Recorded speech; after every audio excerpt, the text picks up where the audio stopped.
Bonjour, je ne peux pas m'empêcher quand même de dire un mot de remerciement à l'équipe du réseau Vivre, au professeur Sarda, et spécialement à mettre en lumière le travail qu'a fait celle qui a été un peu la cheville ouvrière de cette journée, qui est Florence Margaille, qui a travaillé avec beaucoup de soins et d'écoute en direction des professionnels et des familles. C'est quand même pas tous les jours qu'on arrive à trouver des instances comme celle-là où on peut échanger à la fois avec les familles et parfois même les personnes accueillies et les professionnels. Donc je voulais vous en remercier. Alors, Philippe Chavaroche donc, a été éducateur, est actuellement formateur, a été responsable spécialement d'un service dans la Fondation John Bost en Dordogne. Il a, si vous souhaitez vous intéresser un peu à ses travaux, il a écrit un livre qui s'appelle Travailler en masse, le projet individuel, le travail d'AMP. Je veux dire qu'il est dans une veille aux équilibres entre... C'est quelqu'un qui peut intervenir, comme aujourd'hui, du côté des familles, du côté des professionnels, en faisant en sorte que, je dirais, il n'y en ait pas un qui gagne, mais que ce soit une opération commune d'accompagnement des personnes, ce qui est un propos qui n'est pas toujours possible, quoi. Donc, je dirais que c'est un homme d'ouverture.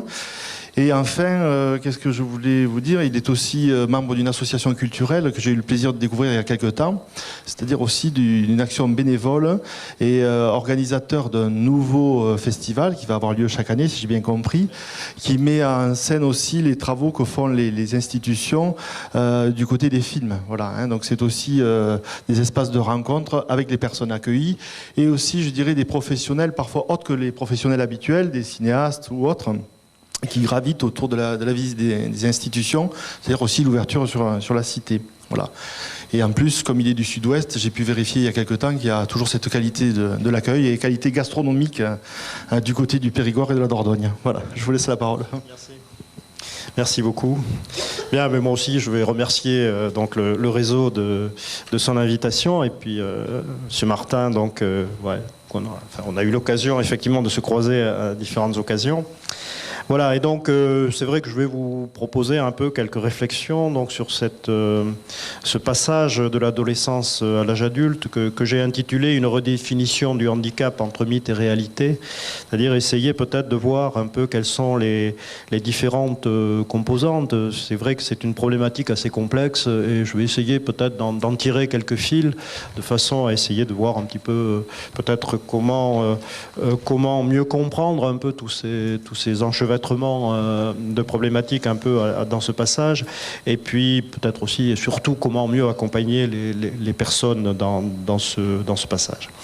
Alors peut-être en premier lieu, c'est que la compréhension de la question du passage de l'adolescence à l'âge adulte, ça passe pour moi par deux approches qui sera nécessaire d'articuler en permanence pour accompagner les personnes dans cette transition. La première, c'est une approche sociale qui met en jeu des représentations, des mythes, des rites, qui montre que l'homme est un être social et que tout ce qu'il concerne concerne aussi la société dans laquelle il vit. Hein, l'homme est un être social. Et la seconde approche donc est plutôt individuelle.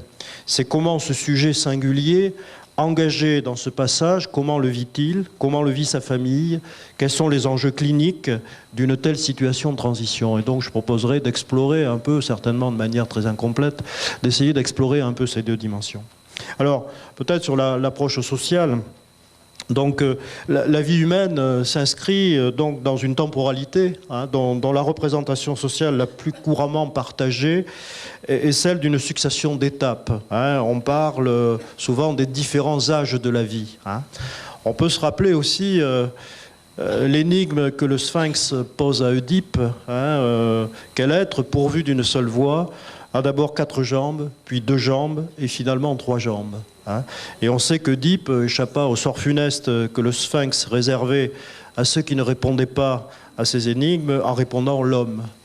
Donc l'homme marche d'abord à 4 pattes dans l'enfance, dans la petite enfance, puis après sur 2 jambes, notamment à l'âge adulte, et enfin s'appuyant sur une canne, donc une 3e jambe lorsque la vieillesse arrive. Alors c'est vrai que c'est une représentation, mais cette représentation est très fortement inscrite dans les mentalités. C'est vrai qu'on a coutume de dire que l'enfance est la phase du développement, des progrès. L'âge adulte, c'est l'âge de la maturité, de l'épanouissement. Et la vieillesse, la déchéance, le naufrage, comme disait De Gaulle. Alors, on pourrait représenter ces différentes étapes par une ligne ascendante pour l'enfance, une ligne horizontale pour l'âge adulte et une ligne descendante pour la vieillesse. Alors c'est vrai que là aussi on est encore dans le champ des représentations, mais on mesure quand même que cette représentation, cette idée, elle est assez fortement inscrite dans les esprits. Simplement si on compare par exemple dans nos secteurs du soin et de l'accompagnement, les moyens attribués à l'enfance, qui sont quand même assez conséquents, les moyens attribués aux adultes, bon, qui sont, disons, juste suffisants, et ceux attribués aux personnes âgées, qui sont, à mon avis, scandaleusement insuffisants. Et donc on voit bien que la force ici de cette représentation vient confirmer que pour les enfants, et notamment les enfants porteurs d'anomalies de développement, il faut, dit-on couramment, mettre le paquet. Car il ne faut pas rater cette phase où des progrès peuvent s'installer pour réduire, voire neutraliser la pesée du handicap. Pour les adultes, souvent, l'illusion du progrès s'est un peu affaiblie, hein, et parfois presque pas carrément éteinte, mais bon, hein, on a du mal à s'illusionner, et souvent on se contente du maintien des acquis, hein, ce terme-là, maintien des acquis, qui est, je pense, qui figure pratiquement dans tous les projets individuels d'adultes handicapés. Hein, c'est un dogme puissamment installé dans nos mentalités. Et puis pour les personnes handicapées vieillissantes, on constate un peu, souvent avec impuissance, la perte des acquis, la régression et un peu la fin des illusions éducatives. Alors si cette vision, elle peut paraître caricaturale, et bien sûr qu'elle l'est, hein, certainement, on constate quand même des effets assez puissants un peu dans les équipes d'accompagnement, hein, qu'elles soient de soins ou médico-sociales, notamment par l'engouement que mettent les professionnels à travailler avec telle ou telle catégorie d'usagers, et les enfants, bien sûr, étant plus prisés que les personnes vieillissantes. Alors, la succession de ces trois âges ménage entre l'enfance et l'âge adulte, puis entre l'âge adulte et la vieillesse, des étapes intermédiaires, des passages. Position transitoire dont la plus emblématique, et c'est celle qui nous rassemble aujourd'hui, est sans aucun doute l'adolescence. Alors la phase d'adolescence, de manière un peu comme ça schématique, dire que dans les sociétés anciennes, elle était quasiment inexistante ou très rapide. Hein. Le passage de l'enfance à l'âge adulte était précipité notamment par l'intégration dans le monde du travail, hein, commencer à travailler très jeune, trop jeune même souvent. Et c'est vrai qu'aujourd'hui, l'adolescence est un temps beaucoup plus long, qui commence plus tôt, dit-on, et qui se termine beaucoup plus tard, au point que l'on a dû forger, pour rendre compte de cet étalement, un nouveau concept, ce concept d'adolescence. C'est une notion hybride, donc, qui tente de saisir en quoi les ados, aujourd'hui, ont du mal à quitter l'univers de l'enfance, et certainement à cause de la sécurité matérielle et financière que la famille amène, mais aussi qui ont peut-être un peu de mal à rentrer dans l'univers adulte, parce que peut-être ce sont des engagements sociaux, des engagements affectifs qui peuvent faire peur, et puis bien sûr cette difficulté aussi à rentrer dans l'univers adulte pour des raisons économiques, et tout à l'heure on évoquait effectivement les questions de chômage ou de difficulté à s'insérer économiquement dans le monde adulte, ou dans le monde du moins économiquement adulte. Alors, juste comme ça, en parallèle, un peu, on peut observer que l'autre phase, donc celle du passage entre l'âge adulte et la vieillesse, elle a subi, elle aussi, des profondes modifications, des profondes transformations. Hein. C'est vrai que ce passage, autrefois, était assez rapide, voire très rapide. Hein. On quittait le monde du travail, alors on le quittait un peu plus tard que maintenant, pour entrer presque directement dans celui de la vieillesse, hein, symbolisé par la maison de retraite. Et c'est vrai qu'on avait une espérance de vie assez réduite, notamment par les conditions de vie et les conditions de vie au travail. C'est vrai que maintenant, on voit s'installer un autre âge, un âge intermédiaire, alors celui du retraité actif, j'en fais partie, bon, économiquement aisé, physiquement en forme, et socialement bien intégré, et souvent mieux intégré que durant l'âge adulte. Et on voit bien que la vieillesse, donc la vieillesse, la vraie, donc celle qui s'installe, qui est symbolisée par la dépendance, donc cette vieillesse arrive beaucoup plus tard, très tardivement. Hein. Et c'est vrai que si l'âge entre l'âge adulte et la mort était avant le 3e âge, en référence aux 3 âges de la vie que j'évoquais tout à l'heure. C'est vrai que maintenant on parle de 4e âge, voire de 5e, et c'est vrai que les repères générationnels qui étaient puissamment installés sont quand même sérieusement bouleversés. Donc on voit effectivement que le déroulement de la vie, les représentations sociales du déroulement de la vie, la manière dont la société considère un petit peu ce déroulement, ça effectivement ces évolutions-là ou ces déroulements ont connu quand même des modifications dans les représentations sociales. Alors pour les adolescents donc porteurs de handicap, cette période entre enfance et âge adulte, peut-être aussi qu'elle tend à s'allonger, mais peut-être pour d'autres raisons que les raisons psychosociales qui étirent l'adolescence des personnes dites normales. Alors que l'âge de la majorité, 18 ans, donc, s'applique aussi aux personnes handicapées, leur intégration dans les structures d'accueil pour adultes se trouve compromise par le manque de place. Et s'installe pour beaucoup cette période entre, qui peut durer quelques années. C'est la période de l'amendement Creton, au point que c'est même avec cette appellation qu'on les désigne. Plus des enfants, mais pas encore des adultes, au regard des classifications médico-sociales, donc ils sont amendement Creton. Et souvent, c'est comme ça qu'on les désigne dans les établissements. Alors après, lors de leur intégration dans les établissements pour adultes, souvent ils viennent un peu percuter une moyenne d'âge plutôt élevée, au point que parfois ils constituent encore une espèce de classe spécifique dans les établissements, les jeunes, c'est-à-dire pas tout à fait adultes encore. Et leur comportement, parfois débordant, c'est vrai qu'ils sont plus jeunes, alors soit ça peut les stigmatiser, parce qu'ils peuvent être source de désordre, un peu au sein d'établissements dans lesquels les autres usagers sont des adultes plus calmes, plus assagis, ou alors au contraire, souvent, ils peuvent être valorisés parce qu'ils apportent de la dynamique et ils font un petit peu bouger les choses, ils renouvellent un peu les énergies éducatives dans les équipes.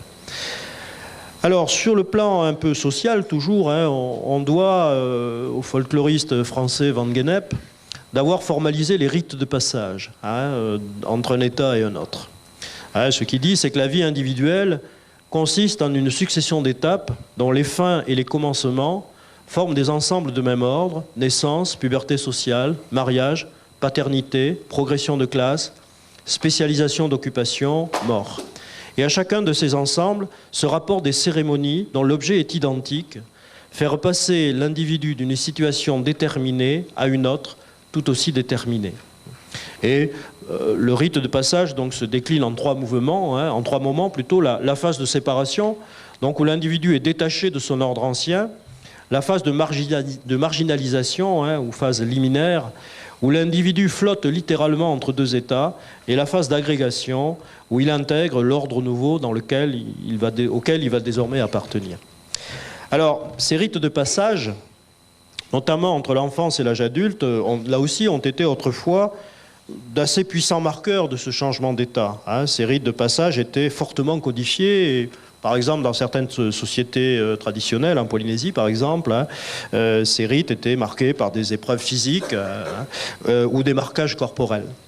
Alors plus près de nous, on pense bien sûr au service militaire, qui était aussi un rite de passage, qui était fortement marqué socialement. Alors ces rites de passage, les rites de passage permettant l'intégration des adolescents à l'ordre adulte, est-ce qu'ils ont disparu? Alors le service militaire, oui, c'est évident. Mais est-ce que ces rites-là se sont disparus ou se sont-ils affaiblis ou ont-ils pris d'autres formes? Moi, je pense qu'il en existe certainement. Sans doute, peut-être qu'on ne les voit plus aussi distinctement. Ils ont peut-être aussi perdu ce caractère un peu radical de passage, sans retour possible, puisque le rite de passage marque un retour impossible. Et peut-être ils se sont aussi dilués un peu dans cet étirement de l'adolescence, où les états ne se différencient plus aussi nettement et où cohabitent chez un même sujet l'enfant, l'adulte, souvent quand même au prix de confusions un peu identitaires. Alors une des caractéristiques justement du handicap est peut-être d'exclure des rituels de passage, et particulièrement ceux qui introduisent à l'âge adulte, comme si le temps n'avait pas de prise sur cet état. Il n'est pas rare encore que l'on considère ces personnes comme de grands enfants.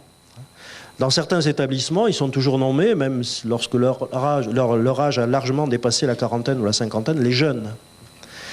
Le vocable même adulte handicapé semble contenir, comme le montre Paul Fustier, un principe d'incompatibilité. Le terme adulte, connoté de valeurs d'autonomie et de responsabilité, s'oppose au terme handicapé qui renvoie à l'immaturité et à la dépendance.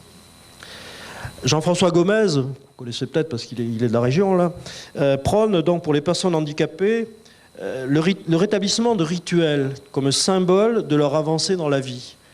Vie qui, comme les autres, est marquée par des passages. Changement d'établissement, éloignement du domicile familial, inscription dans le régime des tutelles, par exemple. Comment donner à ces passages un caractère plus cérémonial que des simples mesures de placement ou de simples mesures administratives? On peut rappeler aussi que, par exemple, dans certaines pratiques pédagogiques, comme les ceintures de comportement ou de compétences, l'évolution personnelle et sociale de chaque sujet est enregistrée dans un rituel de passage. On accède à la catégorie supérieure et aux responsabilités qui y sont associées dans le cérémonial des ceintures, puisque cette pratique-là pédagogique est inspirée du judo. Et donc on voit bien que ces rituels de passage, il y est moins question d'âge que de compétences. On peut être plus jeune et accéder à un niveau plus élevé que des plus anciens, des plus âgés. Rester à un niveau de ceinture inférieur n'est pas vu comme un manque, mais plutôt comme une marge de progression que les plus capés sont en devoir d'aider.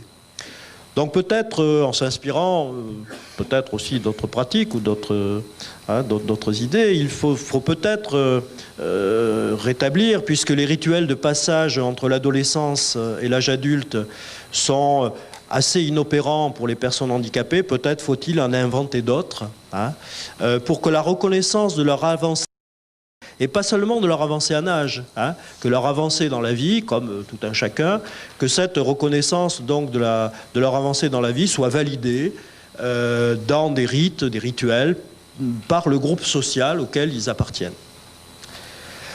Alors on voit bien que la définition sociale de l'adulte, et là je parle d'une définition sociale, c'est une définition qui reste très complexe et multifactorielle.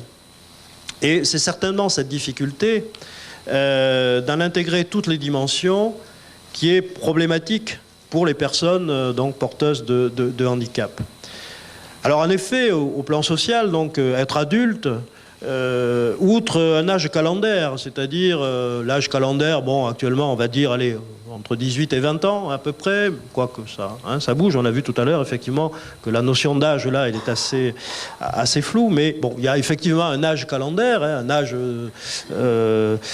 qui marque effectivement cette possibilité d'être adulte, mais on voit bien que c'est pas uniquement l'âge qui compte, il y a bien d'autres facteurs, alors des facteurs physiques, psychologiques, des facteurs sociaux, des facteurs légaux, des facteurs culturels, des facteurs économiques. C'est-à-dire qu'être adulte sur le plan social et être reconnu comme adulte dans une société suppose effectivement de cumuler, on pourrait dire presque de manière un peu harmonieuse, effectivement, ces différents facteurs, au-delà simplement d'un âge qui serait qui n'est pas forcément le signe le plus emblématique. Alors, si pour un adulte normal, et encore il faut être prudent avec ce mot, peut-être que justement capacité à être adulte, c'est intégrer de manière plus ou moins harmonieuse ces différents facteurs, un développement physique conforme à son âge, un développement psychologique permettant d'assurer son identité et la relation à l'autre, une insertion dans des relations sociales adaptées, une reconnaissance légale de sa majorité administrative, une possibilité de partager avec d'autres des émotions affectives, des émotions culturelles, et une inscription économique qui lui permet aussi d'assumer sa subsistance matérielle. Et donc si tous ces facteurs sont à peu près peu ou prou réunis chez des personnes dites adultes, c'est vrai qu'il en va certainement autrement pour les personnes donc en situation de handicap, pour qui l'intégration de ces différents facteurs est beaucoup plus complexe, quoi. Et c'est vrai que les différentes composantes du statut adulte, donc, ne se sont pas développées de manière concomitante chez beaucoup. Le développement physique, par exemple, peut être altéré, comme dans le polyhandicap, par exemple. Le développement psychologique peut présenter souvent des disharmonies ou des souffrances psychiques qui rendent précaire, voire difficile ou impossible, une intégration de sa propre identité, c'est-à-dire la capacité à être soi et à dire je. Le retard, bien sûr, dans les apprentissages cognitifs et sociaux rendent difficile la compréhension du monde environnant et l'insertion dans le jeu social et économique. Et si la majorité, bien sûr, est à 18 ans, elle s'accompagne souvent d'une impossibilité ou des limites à exercer pleinement cette majorité légale, et donc elle s'incarne aussi dans des mesures juridiques de tutelle. Donc on voit bien qu'il est difficile de définir ce que peut être un statut social d'adulte pour des personnes handicapées, et on mesure, ce que je disais tout à l'heure, effectivement, combien la seule référence à l'âge reste insuffisante, quoi. Et c'est vrai qu'on peut rappeler quand même que la notion d'âge mental, donc introduite par Binet et Simon au début du XXe siècle, par le quotient intellectuel, ce fameux quotient intellectuel, c'est vrai que cette notion reste encore assez prégnante. Il n'est pas rare encore d'entendre parler un peu d'âge mental. Alors ça ne remet pas en cause la validité de ces tests-là et de ces outils-là, mais on voit bien que derrière, ils viennent induire l'idée qu'il y aurait un âge comme ça, un âge mental. Et c'est vrai que souvent, on oppose, ou on pourrait opposer encore l'âge réel, donc l'âge du calendrier, et l'âge mental, et le second venant souvent invalider le premier. Et c'est vrai que là, on voit bien que les comportements qui ne trouvent pas sens dans le registre adulte sont alors mis souvent sur le compte de cet âge mental infantile. Il fait ça parce que, ben oui, il a un âge mental encore infantile. Alors c'est vrai que cette ambivalence, par exemple, moi j'ai constaté souvent qu'elle se joue autour des cadeaux de Noël, par exemple. Comment recevoir la demande d'un adulte handicapé qui demande un cadeau jugé infantilisant ou plus de son âge? Là, souvent, effectivement, il y a des débats entre effectivement cet âge réel, qui supposerait un cadeau d'adulte, et puis cet supposé âge mental, qui peut-être supposerait un cadeau plus infantile. Donc, devenir adulte, être adulte, et donc, à côté des facteurs tenant la personne elle-même, une construction sociale. C'est-à-dire que l'âge adulte, c'est une construction sociale qui est définie par une société. Et on sait que là aussi, selon les sociétés, il peut y avoir des variations, selon les cultures.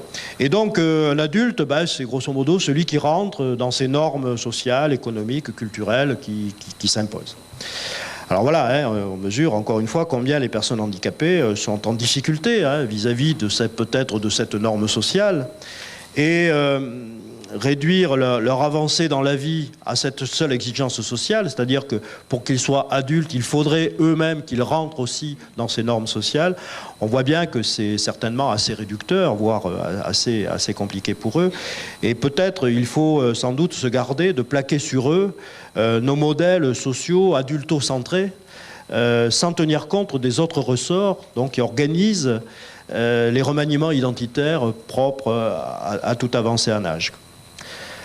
Alors si on l'a observé, l'avancée en âge, le passage de l'adolescence à l'âge adulte s'organise sur le plan social, est une affaire sociale, est une affaire de représentation sociale. Et donc, effectivement, ce passage-là vers des nouvelles formes de reconnaissance sociale, c'est vrai qu'il n'en est pas de même pour la dynamique personnelle. Et là, si vous voulez, je vais aborder peut-être un peu le deuxième plan, le deuxième aspect que j'avais proposé, c'est-à-dire peut-être de considérer aussi ce passage du côté de la personne, du côté de ce qu'elle vit, on pourrait dire du côté un peu plus clinique. Alors, ce qu'on peut dire, c'est que l'évolution psychologique, la maturation psychologique, se fait par intégration des étapes antérieures et non par annulation de celles-ci. C'est-à-dire ainsi, dans chaque adulte que nous sommes, l'enfant, l'adolescent qu'on a été est toujours présent. Et si l'on a coutume de dire que l'inconscient n'a pas d'âge, chacun porte en lui un monde psychique interne où s'intriquent les infrastructures infantiles pulsionnelles qu'on a tous, infrastructures donc infantiles pulsionnelles, affectives, et puis les superstructures sociales, cognitives, apportées donc notamment par l'éducation. Et on peut dire que ces dernières superstructures ne recouvrent pas, n'écrasent pas les infrastructures plus infantiles, plus affectives, plus pulsionnelles.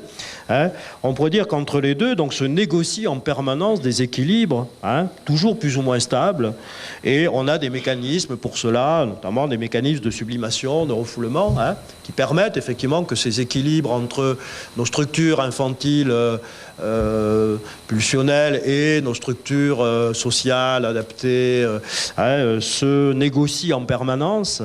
Et être adulte, si on prend peut-être un peu ce point de vue, donc être adulte signifierait peut-être la capacité à réaliser ces équilibres de manière suffisamment bonne. C'est-à-dire que on serait à même, l'âge adulte, donc, de composer un peu des équilibres satisfaisants entre notre monde interne, notre monde pulsionnel, notre monde fantasmatique, notre monde infantile, affectif, et puis le monde dans lequel on vit avec ses exigences sociales, ses exigences, voilà. Et donc, peut-être qu'être adulte, c'est ça, c'est pouvoir réaliser un certain équilibre. Alors c'est vrai que dans le champ du handicap, peut-être que ces équilibres sont plus difficiles à construire et à maintenir. C'est-à-dire que ces équilibres entre ces différentes composantes de la personnalité sont peut-être plus difficiles à organiser dans des équilibres suffisants. Et c'est vrai qu'on voit bien que souvent les premières expériences infantiles de ces personnes, donc, qui ont été marquées par les déficiences, par toutes ces difficultés, quelles qu'elles soient, génétiques, psychologiques, souvent d'ailleurs bien sûr les deux de manière très intriquée. Et c'est vrai que souvent, la plupart du temps, dans ces premières expériences infantiles difficiles, n'ont pu contribuer à établir donc des bases identitaires internes assez solides. C'est-à-dire que les fondations infantiles de l'identité donc ont été gravement perturbées par le handicap ou par les difficultés. Et donc peut-être, effectivement, pour les personnes handicapées, le dialogue, ce dialogue entre les exigences de la réalité et des expériences infantiles peut-être plus compliquées, plus difficiles que peut-être pour tout un chacun. Et donc, peut-être que pour ces personnes-là, ça rend plus difficile, voire très compliqué, la réalisation de ces équilibres, c'est-à-dire que constituer un équilibre entre ces différentes composantes est certainement beaucoup plus difficile et beaucoup plus compliqué pour eux que, j'allais dire, que peut-être pour nous, quoi.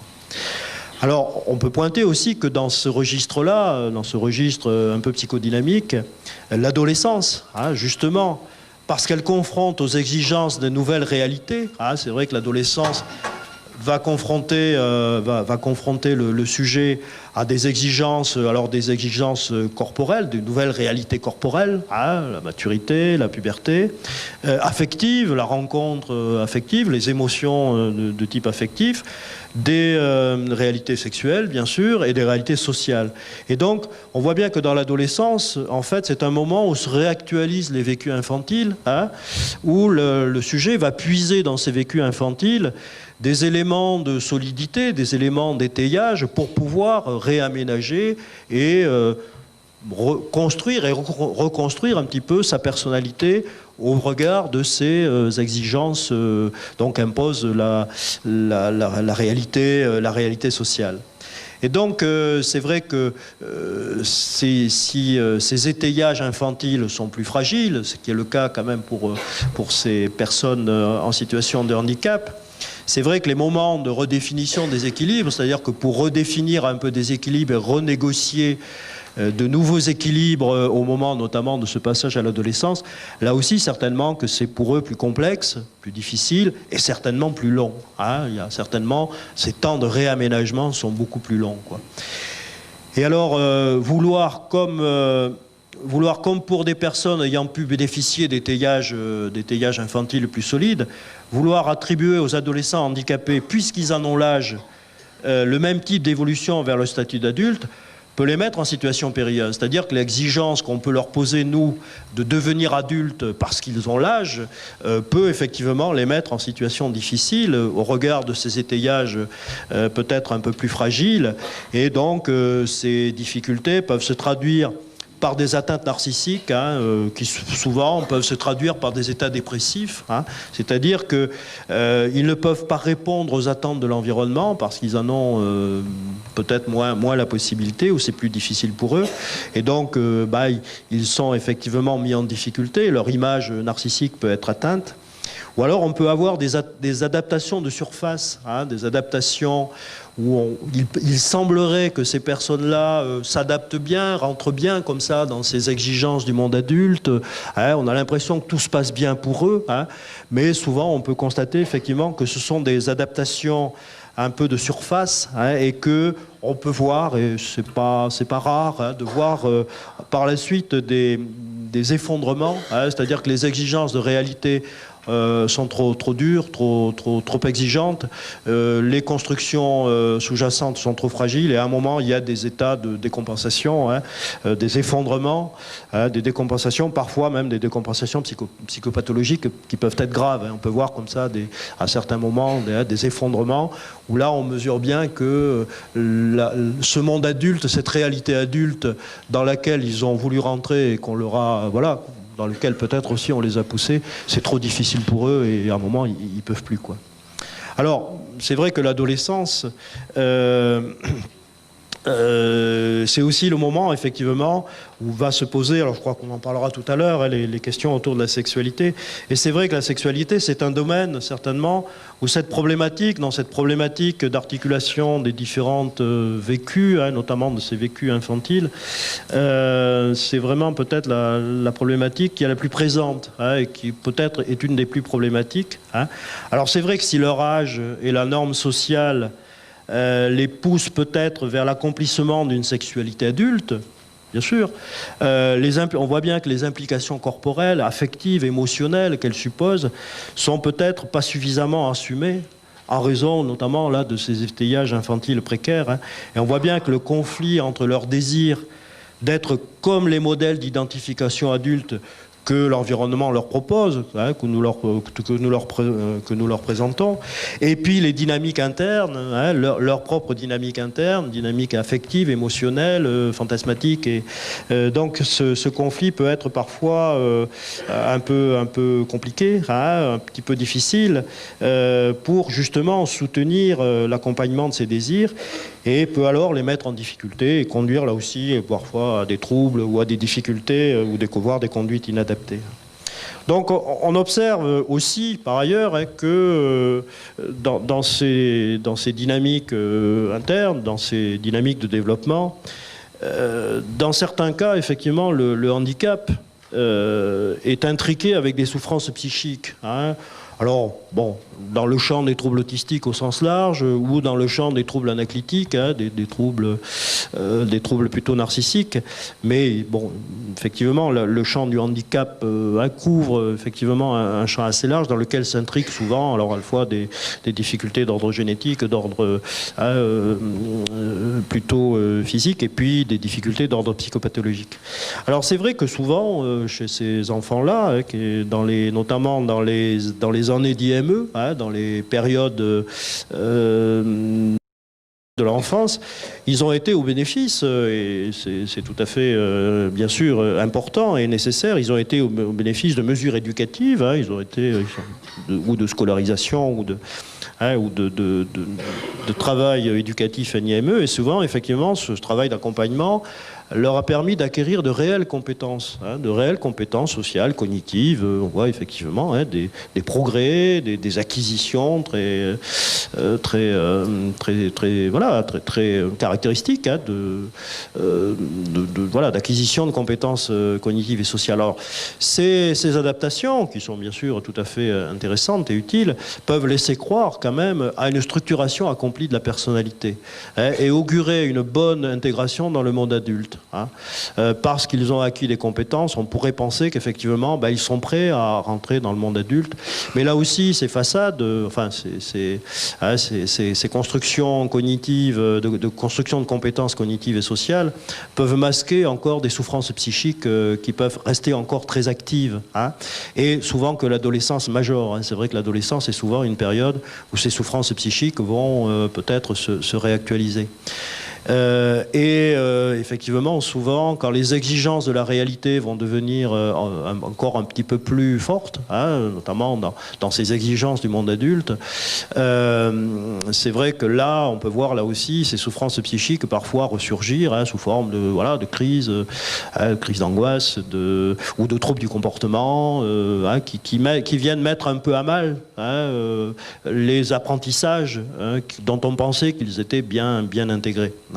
Et c'est vrai que les troubles du comportement, ces troubles-là, sont souvent incompris des équipes dans ces situations. Il n'est pas rare que la personne soit alors accusée de le faire exprès, puisque par ailleurs, elle peut faire montre d'un comportement parfaitement adapté. Et souvent, c'est disharmonie un petit peu entre des compétences cognitives, des apprentissages qui ont été tout à fait bien réalisés, et ces moments, effectivement, où on a l'impression que tout ça, c'est fichu par terre par ces troubles du comportement. C'est vrai que souvent, on a peut-être du mal à le comprendre, Et peut-être là aussi, il faut relativiser la notion aujourd'hui toute puissante d'autonomie. C'est vrai que l'autonomie, maintenant, c'est le mot magique de tous les projets. Je pense que là aussi, c'est un mot qui doit figurer dans tous les projets individualisés. Alors, si on réfléchit quand même, l'autonomie, c'est la capacité à faire ses propres lois, au sens étymologique. Donc on pourrait dire que l'autonomie est significative de la position adulte, ce qui reste effectivement, on vient de le voir, très difficile pour la personne handicapée, même si effectivement on doit toujours solliciter cette potentialité. Mais on voit bien que l'acception actuelle du mot autonomie dans notre vocabulaire médico-éducatif renvoie plutôt à l'indépendance. Je trouve qu'actuellement on a une confusion entre autonomie et indépendance. Alors l'indépendance, c'est la capacité à réaliser seul les gestes, notamment les gestes de la vie quotidienne, s'habiller, se laver, manger, se déplacer, enfin voilà. Alors, bien sûr, les démarches visant à acquérir cette indépendance, à faire que ces personnes-là réalisent ces apprentissages, bien sûr, c'est tout à fait important. Mais on voit bien que si on mise sur le fait que seuls ces apprentissages vont garantir l'autonomie, je pense qu'on est un peu dans un contresens. On peut être autonome et dépendant. On peut savoir décider de sa vie et avoir besoin d'une aide. Je pense que vous avez tous vu le film Intouchable, et on a affaire effectivement à une personne qui est autonome et dépendante, c'est-à-dire qui est autonome parce que elle conduit sa vie, elle sait ce qu'elle veut, et elle est dépendante parce qu'elle est tétraplégique et effectivement elle a besoin de quelqu'un pour réaliser tous les gestes de la vie quotidienne. Alors, ce contresens un peu dans l'emploi du terme autonomie, souvent entraîne des confusions. On pense autonome celui qui n'est qu'indépendant.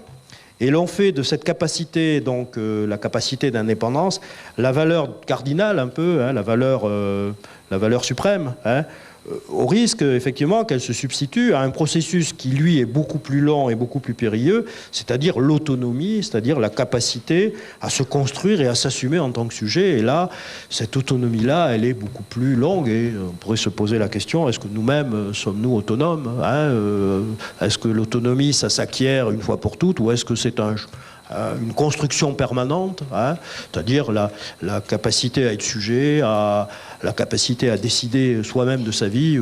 Il me semble que c'est jamais acquis cette affaire et que c'est toujours voilà. Et bien sûr, ce parcours-là est certainement beaucoup plus long et beaucoup plus compliqué pour des personnes en situation de handicap. Alors, un autre aspect aussi, explore aussi un autre aspect peut-être de ce passage. Je vous ai dit que donc il y avait, à mon avis, plusieurs facteurs qu'il allait falloir un petit peu essayer de considérer et puis peut-être après d'articuler. Un autre aspect de la transition entre enfance et âge adulte, donc l'adolescence, porte aussi sur une possible réactualisation de la phase qui est souvent très longue, qui a vu se dessiner puis s'affirmer la réalité du handicap.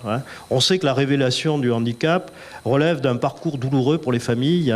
C'est un processus au sein duquel alternent des annonces dramatiques et puis d'autres annonces qui laissent entrevoir peut-être que cela ne sera pas si grave, et puis d'autres annonces qui annoncent l'évidence, et petit à petit on sait que c'est un parcours effectivement qui souvent est long et douloureux et difficile, jusqu'à ce que l'évidence du handicap s'impose dans sa dureté et dans sa réalité, quoi. Alors on sait que l'acceptation du handicap n'est jamais définitive, comment pourrait-elle l'être d'ailleurs, Mais peut-être que là aussi, l'enfance, durant l'enfance, l'illusion attachée à cet âge est porteuse d'espoir. Voire parfois au prix d'un déni de la réalité. Moi, je crois que famille, effectivement, à certains moments, aménagent cette réalité comme ils peuvent. Et c'est vrai que les progrès, et effectivement, dans l'enfance, il y a des progrès.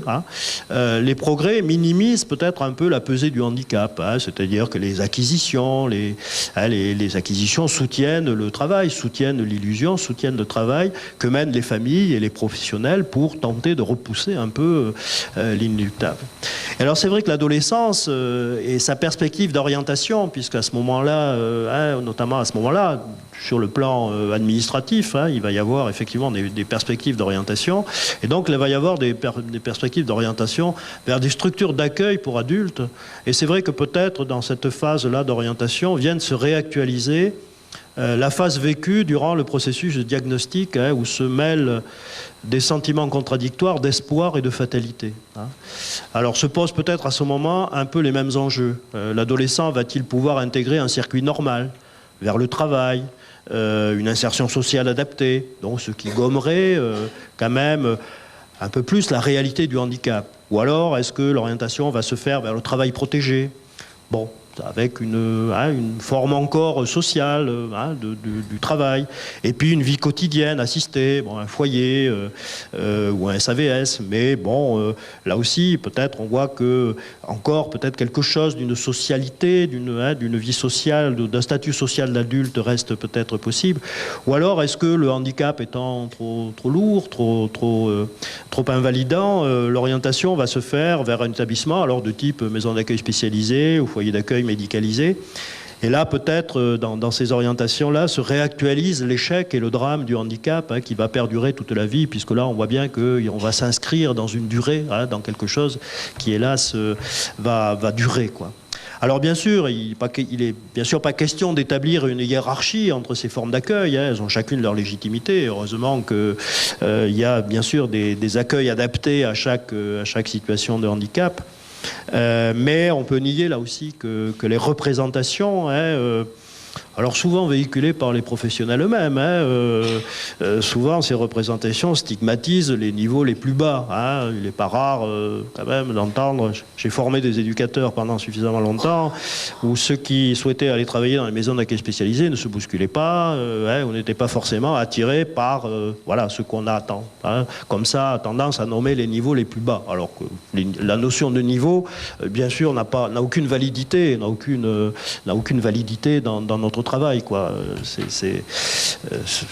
On pourrait reprendre effectivement, là, je parlais tout à l'heure des apports de Binet Simon, alors peut-être qu'il aurait été un outil intéressant, mais quand même la puissance de ces apports et de la mesure de l'intelligence, on voit bien que ça a quand même introduit, et depuis longtemps, dans nos représentations, les niveaux. Alors, avant, on parlait de débile léger, débile moyen, débile profond. C'était les terminologies de l'époque. Mais on voit bien que cette hiérarchie-là, il y avait quand même les profonds, quoi. Et effectivement, ça a quand même stigmatisé et marqué encore de manière assez actuelle, certainement, nos représentations, quoi.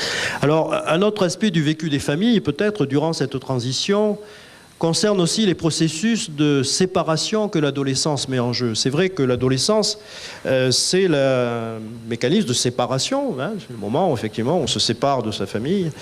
Alors, c'est vrai que ce mécanisme de séparation-individuation, comme l'appelle Mahler, donc ce mécanisme de séparation-individuation de l'adolescence réactualise, là aussi, tout souvent l'adolescence, on est dans la réactualisation de phénomènes antérieurs, et donc réactualise un autre processus qui, lui, débute dans la petite enfance, lorsque l'enfant accède à la possibilité d'initier la séparation corporelle d'avec sa mère. C'est-à-dire l'enfant, quand il commence à partir à quatre pattes, il commence à se séparer de sa mère, et donc là, il initie, lui, le processus de séparation, ne serait-ce que déjà la mise à distance entre son corps et le corps de sa mère. Et on sait que, cette séparation-là se fait par l'acquisition de la motricité, c'est parce que l'enfant est capable à un moment de se déplacer tout seul, et puis, bien sûr, ça se poursuit par l'affirmation notamment du jeu, moi-je. Alors, c'est vrai que, là aussi, le handicap hein, les troubles, les difficultés, les déficiences, viennent rendre plus compliqués ces processus, donc notamment ces premiers processus de séparation-individuation, hein, ces processus infantiles. Et notamment, par exemple, quand il y a une déficience physique, si on a un enfant effectivement qui a une déficience physique, comment va-t-il faire, lui, pour de lui-même initier le fait qu'il va se séparer de sa mère? On voit bien que s'il ne peut pas marcher, ou s'il ne peut pas se déplacer, ça va être difficile pour lui. Hein.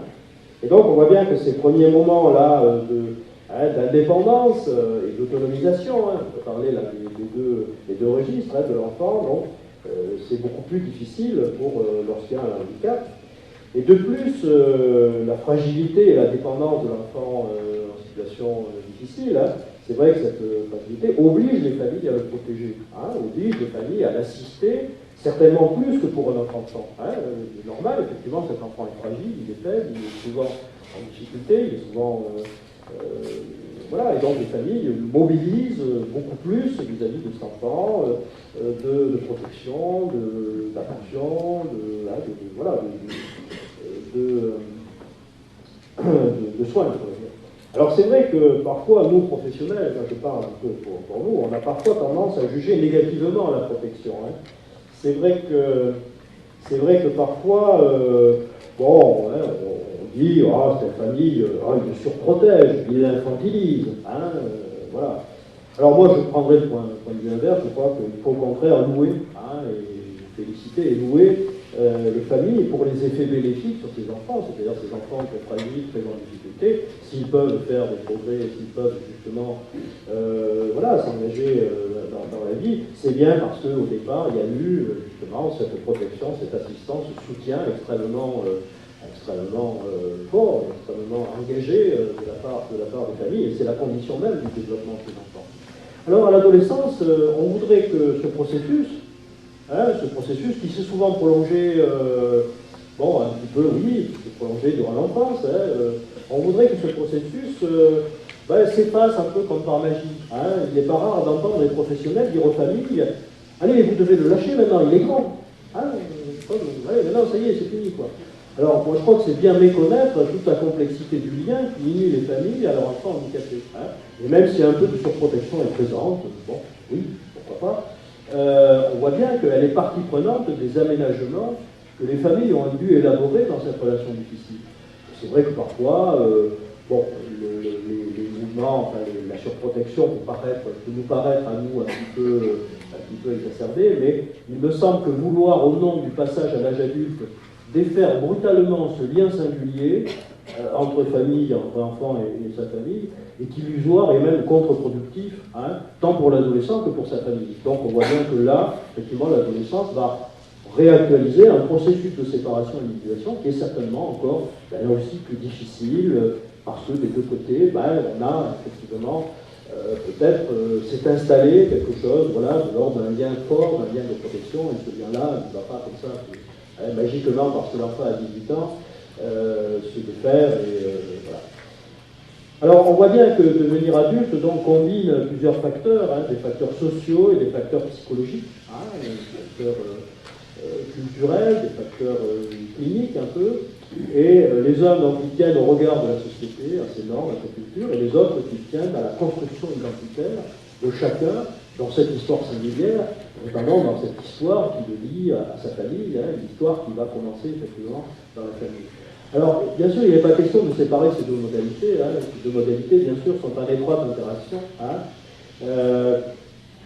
Comme le disait François Toscaïès, c'est un médecin psychiatre qui travaillait pas très loin d'ici en Auvergne, il disait l'homme marche sur deux jambes, la jambe sociale et la jambe individuelle. Et effectivement, on voit bien que quand on marche sur deux jambes, c'est quand même mieux que si on marche sur une jambe. Donc l'intérêt, c'est de pouvoir articuler dans l'accompagnement en permanence ces deux aspects, les aspects sociaux et les aspects individuels. Et alors peut-être, effectivement, quand dans le développement normal, ces deux aspects-là se combinent à peu près de manière harmonieuse, et là aussi, on voit bien que dans le champ du handicap, ces deux registres-là peuvent là aussi se développer de manière un peu plus harmonieuse. En tout cas, c'est peut-être plus compliqué de combiner ces deux aspects. Voilà, ce qui marque peut-être le passage de l'adolescent handicapé à l'âge adulte, c'est peut-être la désimplication de ces deux approches. Et on voit bien combien les modèles sociaux qui organisent habituellement le passage à l'âge adulte sont peut-être parfois peu adaptés à la singularité du handicap. Même leur application trop rigide risque de provoquer des ruptures, ou au contraire, il faudrait ménager les continuités. Et on constate aussi que les fondations identitaires peuvent ne pas être des appuis suffisamment solides pour opérer cette mutation existentielle, donc et devenir adulte. Donc l'accompagnement de ce passage, il me semble, à mon avis, demande à considérer que le sujet handicapé est inscrit dans une seule et même continuité de son parcours de vie. On observe aujourd'hui que cette continuité est menacée par des classifications qui risquent de stigmatiser tel ou tel moment de ce parcours.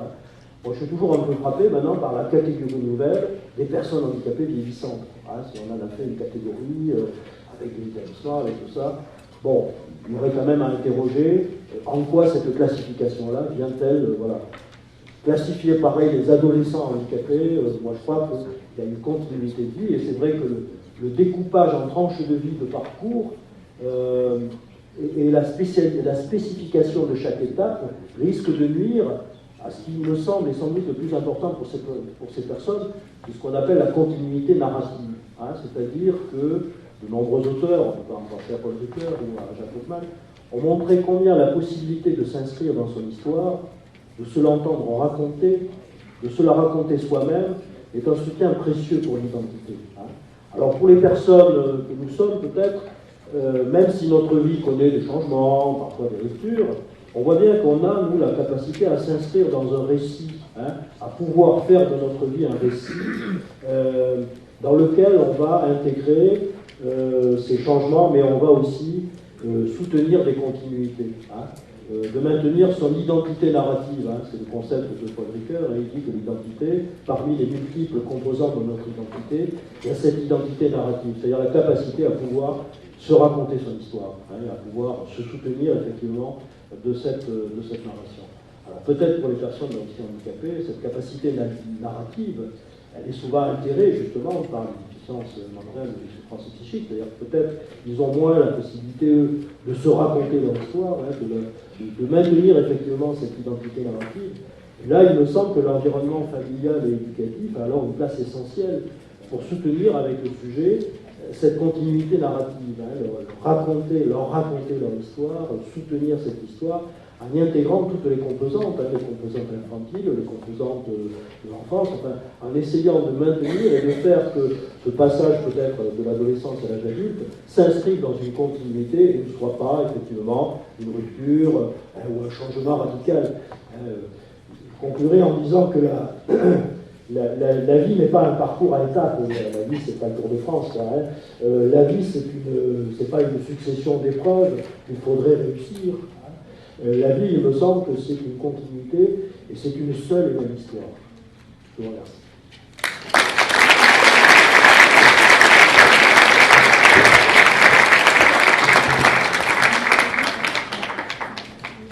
Merci beaucoup.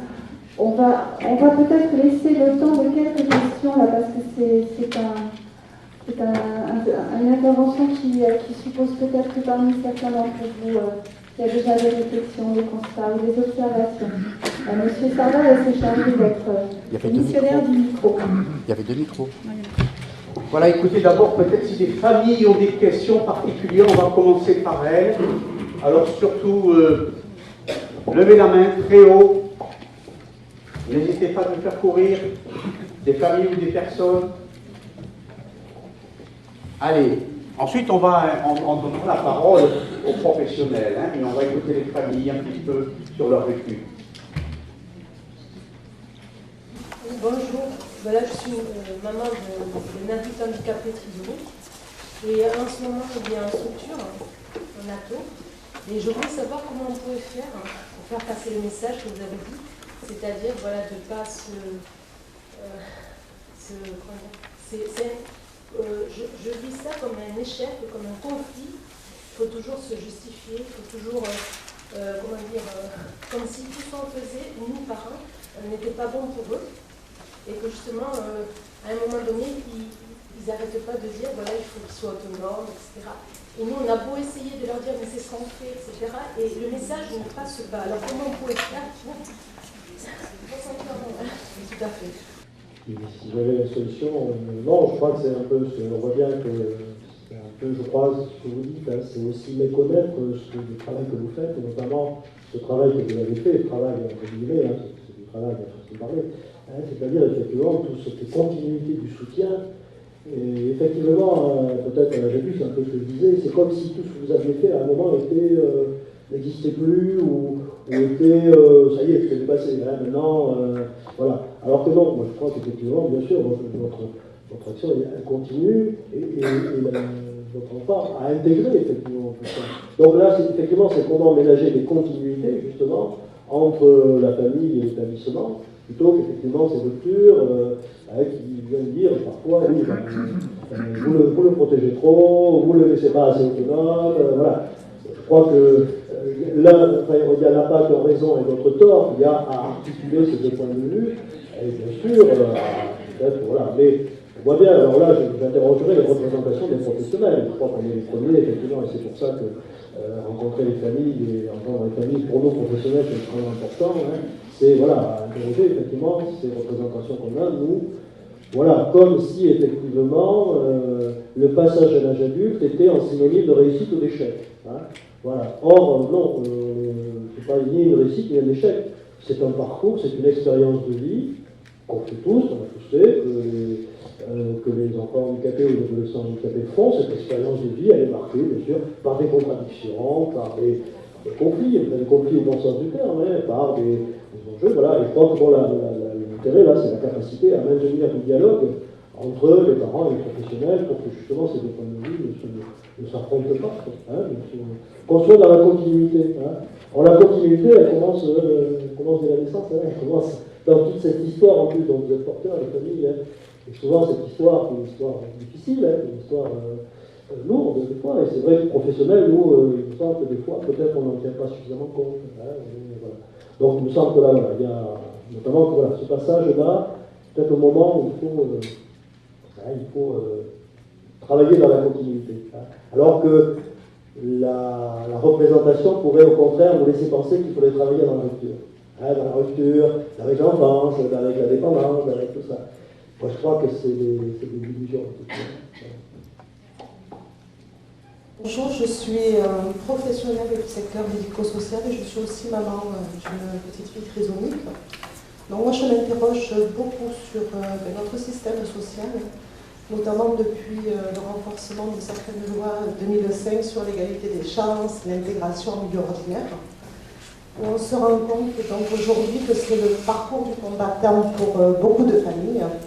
On se rend compte que, ne serait-ce que dans le parcours déjà de l'éducation nationale, les différents intervenants sont pas du tout informés et formés au handicap, à l'accueil du handicap.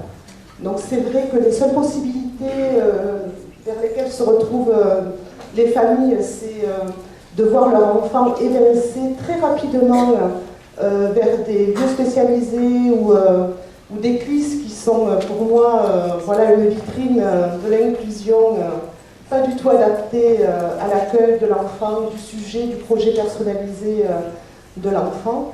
Et voilà, donc moi je me rends compte que beaucoup de familles, en fait, malgré les lois, malgré voilà, le soi-disant dispositif pour l'égalité des chances, on se retrouve bien souvent devant des portes closes et beaucoup de combats à mener pour faire entendre ne serait-ce que notre enfant a aussi sa place dans la société, surtout quand on parle de déficience intellectuelle.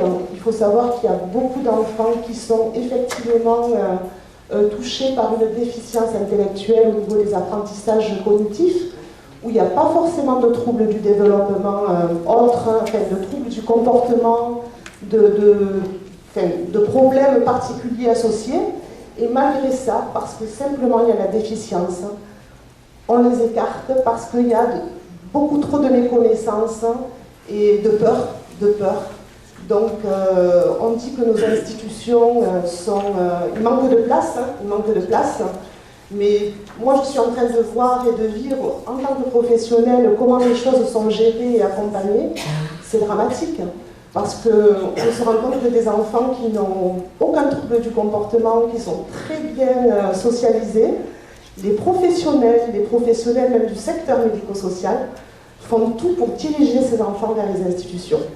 Et je trouve ça, pour moi, je trouve qu'en 2014, c'est dramatique. Juste peut-être pour rebondir peut-être un peu justement, le secteur effectivement de l'enfant, je connais peu, et des problèmes de l'intégration scolaire. Simplement peut-être, alors, quand même ce que disent les lois, ce que dit cette loi sur l'égalité des chances, pas que les lois, hein, mais on voit bien qu'elle introduit un modèle normé, quoi. Hein, c'est Joël Barrère, le directeur du CREI de Paris, là, qui a parlé à l'époque d'une loi valido-centrée. Hein, c'est-à-dire une loi effectivement qui prend pour modèle du développement de l'enfant handicapé et par contre qui prend le modèle valide, école, apprentissage, autonomie. Voilà. Or effectivement ce modèle-là, c'est ce que j'interroge en permanence, c'est-à-dire que ce modèle-là, si on veut faire l'interroger, si on ne vient pas l'adapter, si on veut le plaquer effectivement, on voit bien que ce modèle-là, si on le plaque, il produit ce que j'appelle du reste, c'est-à-dire qu'il produit effectivement lui-même de l'exclusion, c'est-à-dire ceux qui ne rentrent pas dans ce modèle. Voilà, alors c'est effectivement, il y a interrogé effectivement le sens de la loi, hein, la loi 2002-2005, c'est des lois effectivement qui ont certainement eu leur utilité, tout ça, mais quand même, peut-être qu'elles produisent aussi ce que vous décrivez. Alors, la réalité que je connais moins, mais il me semble qu'effectivement, c'est ce que vous décrivez. Bonjour, Marie-France Tissier-Bergui, je suis maman de 2 enfants, dont un qui est porteur d'une trisomie 21. Et moi, je voulais juste faire un témoignage positif par rapport à la continuité et par rapport à tout l'espoir qu'il y a à conserver. Puisque notre fils a eu un parcours un petit peu atypique, mais nous avons toujours voulu qu'il ait un pied aussi dans le handicap, même quand il était intégré en milieu scolaire ordinaire. Grâce aux personnes qui nous ont accompagnés, on a été vigilants à ce qu'il ait aussi toujours un pied dans le handicap. Et ce qui l'a amené au moment de l'âge adulte à lui-même prendre la décision, alors qu'il avait la capacité d'être intégré en milieu ordinaire, il a refusé d'aller travailler en milieu ordinaire, il a choisi l'ESAT, ce qui nous a un petit peu désorientés au départ, mais on a très vite compris pourquoi. Et maintenant, il continue à travailler en ESAT. Il est un adulte totalement autonome, il a son appartement, il vit tout seul, il s'assume pleinement, même si le ménage c'est un petit peu difficile, mais je crois que nous serons plusieurs à partager son opinion. Et donc, je crois qu'il faut se garder de tout stéréotype, déjà faire confiance à nos enfants, faire confiance aussi aux professionnels qui nous entourent et surtout ne pas voir de malveillance là où il ne doit pas y en avoir. Les établissements sont bienveillants et on a besoin d'avoir une palette la plus large possible de possibilités pour que nos enfants y trouvent leur place. Et voilà, donc je voulais juste témoigner de ce côté très positif. On peut être en établissement par choix et avoir cette continuité totale dans l'autonomie et dans un âge adulte assumé.